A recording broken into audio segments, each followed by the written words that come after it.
La page Paraguay étant tournée, la France file maintenant en quart de finale où elle retrouvera le Maroc. Les Lions de l'Atlas ont fait forte impression face à l'un des pays hôtes, le Canada. Retour sur cette rencontre avec Jules Lalanne-Larieux et Julie Panenque.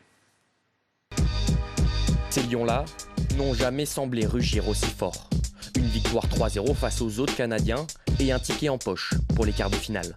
Le professeur Warby a donné la leçon. Tout ce qu'on a changé, ça a fait la différence. On a beaucoup mieux contrôlé, je l'ai dit tout à l'heure, leur pression. Ils n'arrivaient plus à nous presser parce qu'on ne jouait pas dans leur zone de pression.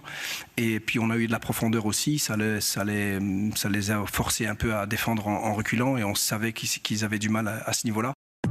Cela avait pourtant si mal commencé. Après seulement 20 minutes de jeu, la pièce maîtresse de l'attaque marocaine, Ismaël Saïbari, cède sa place sur blessure.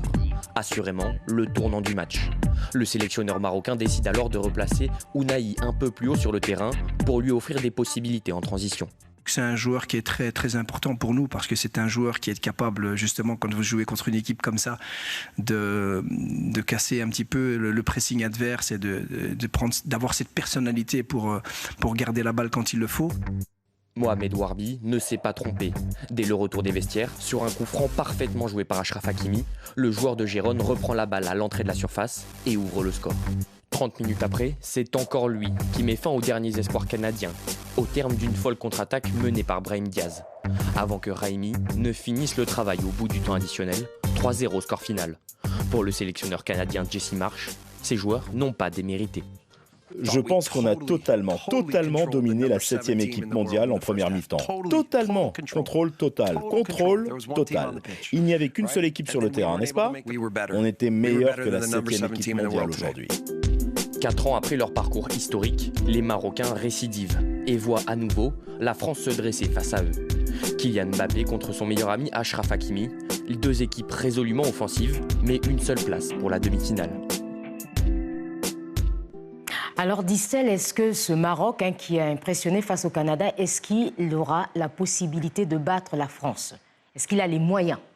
Exactement, pour moi, ils ont tous leurs moyens, surtout qu'à la dernière édition, ils sont sortis en demi-finale face à ces mêmes Français. Aujourd'hui, c'est une équipe qui est rajeunie, même avec ce changement d'entraîneur, on aurait pu penser avoir des doutes, mais c'est que le contraire.